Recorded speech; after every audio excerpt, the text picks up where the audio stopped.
बाबु, राणाले शोषण मात्रै गरेका छैनन्, राणाले इतिहास मात्रै रचेका छैनन्। कोही राणा खड्ग शमशेर पनि भएका छन्, मायाको लागि महलै बनाएका छन्। बुबा हजुरले त केही भनी बक्सिएको थिएन त। बाबु, त्यति मात्रै होइन, धेरै ठाउँमा राणा प्रधानमन्त्री हुँदा आफ्नो मायाको लागि धेरै त्याग गरेका छन्। ल अहिलेलाई फोन राखी मायाको महलमा मायामै रमाऊ। गौरी, यता आऊ। हजुर चाहिँ यता आई बक्सियोस् न। सानु, तिमीलाई एउटा कुरा भन्नु छ क्या, छिटो आऊ न। के कुरा बाबा? यो महल कस्तो लाग्यो? एकदमै राम्रो, धेरै नै राम्रो। कति वर्ष पुरानो होला है? धेरै पुरानो होइन नि सानु, करिब 120 वर्ष पुरानो मेरो कुप्रे बुबाले उहाँको श्रीमतीको यादमा बनाई बक्सेको रहेछ।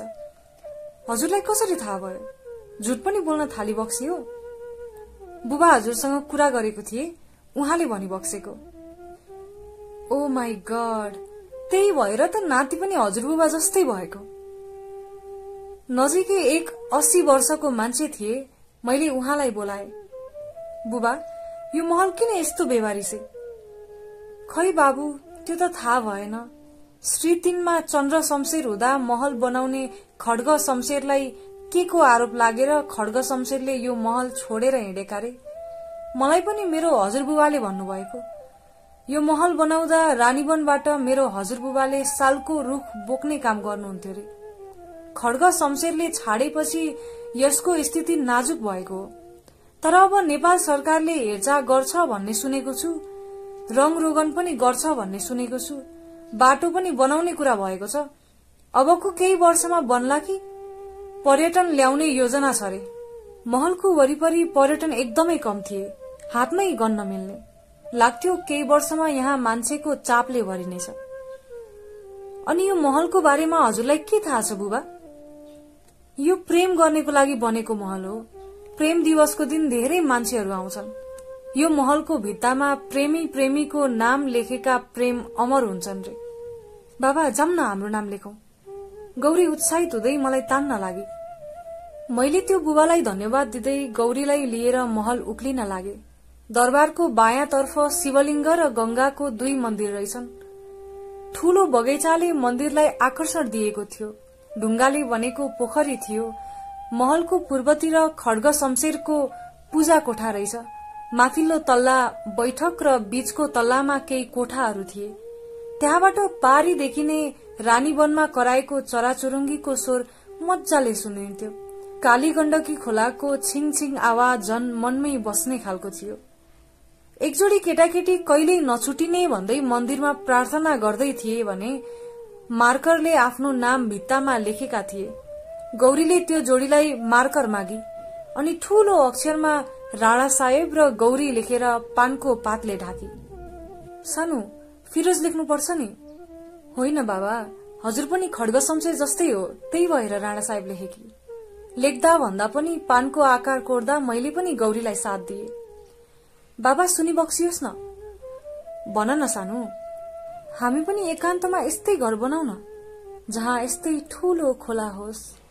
घर यो महल जस्तो ठूलो चाहिँदैन, सानै ठिक। हजुर र म मात्रै अट्ने। घर नजिकै बग्ने खोला होस्, यस्तै ठूलो वन होस्। एउटा बेडरूम, एउटा किचन, एउटा बैठक भएको चिटिक्क परेको घर। घर अगाडि ठूलो बगैँचा होस्। फूल मैले रोप्न पाऊ, पानी हजुरले हाली बक्सियोस्। धेरै प्रजातिका फूलहरूले घरको सौन्दर्य झन बढाओस्। फूलमा मौरी र भमराले आँखा लगाओस्। मैले त्यो भमरा देखाउँदै भन्न पाऊ, ऊ त्यो हजुर अनि राम्रो फूल चाहिँ म। हामीलाई कसैले नदेखोस्, नभेटोस्। वाह, एकान्तमा हजुरकै साथमा बस्न पाऊ। सानो हाम्रो छोरा होस्, मेरो लागि त छोरा नै होस्। छोरामा पनि हजुरको जस्तो गुण होस्। ताते ताते गर्दै हजुरले खेलाउनु होला। अलि ठूलो हुँदै जान्छ हाम्रो प्रेम कहानी हजुरले आफ्नो काखमा राखेर सुनाउनु होला। हजुरले गरेको मायाको तारिफ म गरौला। उसले बाबा भन्दै हजुरसँग हाम्रो बगैँचामा फूल देखेर रमाओस्। राम्रो परिवार होस्। मेरो इच्छा यस्तो छ। गौरीलाई रानी महलको शान्त वातावरणले मनको कुरा खोल्ने बनायो। कति राम्रो चाहना। अनि अर्को कुरा पनि थाहा भयो, गौरीलाई छोरा मन पर्दो रहेछ। गौरी, मेरो मायालु, तिम्रो इच्छा कुनै दिन पूरा गरौला। उसलाई सिडी झारेर कालीगण्डकीको किनारमा लगे। खोलाको बेग देख्दा गौरी औधी रमाई। मलाई खोला देख्दा पौडिन मन लाग्यो, तर पौडिनको लागि स्विमिङ ड्रेस पनि ल्याएको थिएन। मलाई पौडी खेल्न मात्रै होइन, सिकाउन पनि आउँथ्यो। अघि मार्कर ल्याएको कपालको पनि पौडिने इच्छा रहेछ। केही पर उनीहरू डरले बसिरहेका थिए। केटा पौडिन राम्रै आउने जस्तो देखिन्थ्यो। उनीहरूले स्विमिङ ड्रेस र केटीको लागि ट्युब ल्याएको रहेछ, तर केटी कालीगण्डकीको बेग देखेर डराई। केटाले जति नै कर गरे तापनि उसले मानिन। मैले गौरीलाई सोधे, गौरी, पौडिन पाए पनि हुने है? नाइ बाबा नाइ, मलाई त डर लाग्छ। म त हजुरलाई पनि दिन्न, खोला ठूलो छ। मलाई गौरीको कुराले हाँस उठ्यो। मैले त्यो पर बसेको कपाललाई बोलाए, ए दाई, हजुरहरू पौडिन लागेको हो र? हुन त हो भाइ, तर उनले मानिनन्, धेरै डराइन्। अब हामी जान लागेको। अनि स्विमिङ ड्रेस के गर्ने दाई? जुन पसलबाट किनेको त्यही पसलमा फिर्ता गरिदिन्छु। कतिमा किन्नु भएको हो? बरु हामीलाई दिनुहोस् न। गौरीले नाइ भन्दा भन्दै मैले जबरजस्ती किने। त्यसपछि मैले गौरीलाई स्विमिङ ड्रेस लगाउन भने। त्यहाँ चेन्जिङ रूम थिएन। कसैले नदेख्ने ठाउँमा गएर परिवर्तन गरेर आई। पौडी रहेको एउटा सानो भाइ पनि रहेछ। मैले त्यो भाइलाई 50 रुपियाँ दिएर लुगा कुर्न राखे। गौरीले ट्युब पनि लगाई। हामीले अंगालो मारेर एकैचोटि हाम फाल्यो। उसलाई तैरिन र हातखुट्टा चाल्न सिकाए। पौडिन पाएर गौरी हर्षित भई। राणा साहेब, यसरी पौडिएको मेरो यो पहिलो पटक हो नि। कति रमाइलो हुँदो रहेछ। हामी पारीपट्टि तरेर जान्न है? सानो हुँदैन। खोलाको बेग ठूलो छ, बगाउँछ। सकिँदैन। मलाई त आँट आएको छैन। हुन पनि खोलाको बीचमा जान सक्ने स्थिति थिएन। हामी किनारामै धेरै बेर पौडियौं। किनारा पनि ठूलै थियो। मैले उसलाई पानी छ्यापे अनि उसले मलाई। यो दृश्य 1-2 जनाले हेर्दै थिए। हामी पानीमा पनि नछुट्टी धेरै बेरसम्म बस्यौं।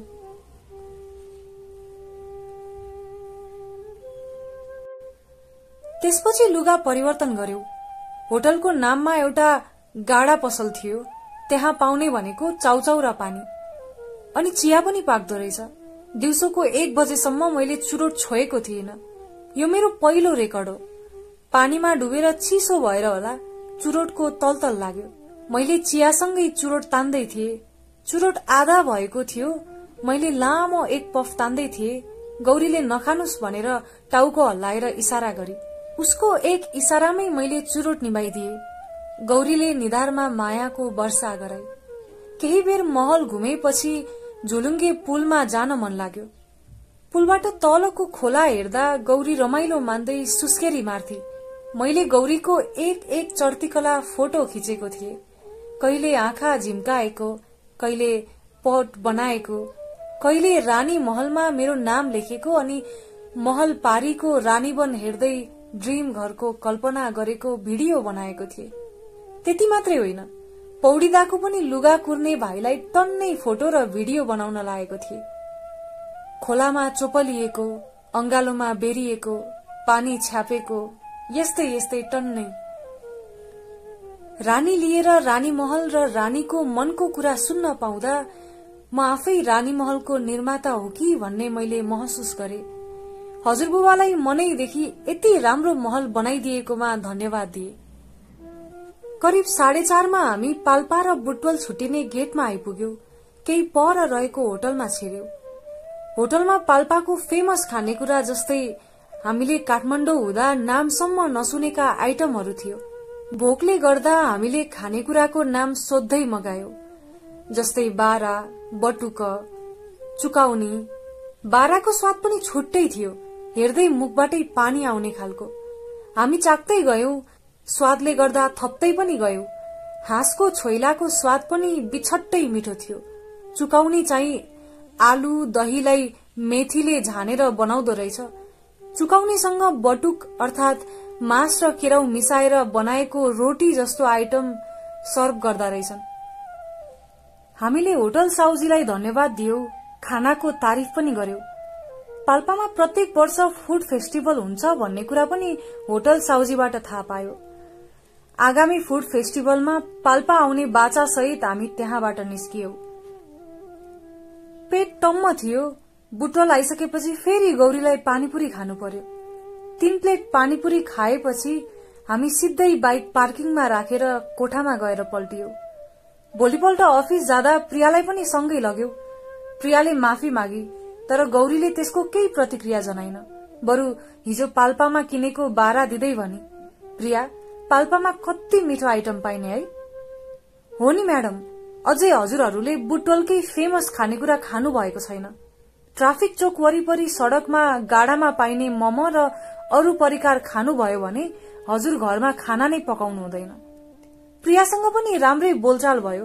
भ्याकेशन सिद्धिन 4 दिन बाँकी थियो। भ्याकेशन पछि प्रिबोर्ड इक्जाम थियो। प्रियाले नोटहरू ल्याइदिएकी थिए। गौरीले रात दिन नभनी बुझाएर पढाएकी थिए। 4 दिनसम्म पढाइमै ध्यान दिए।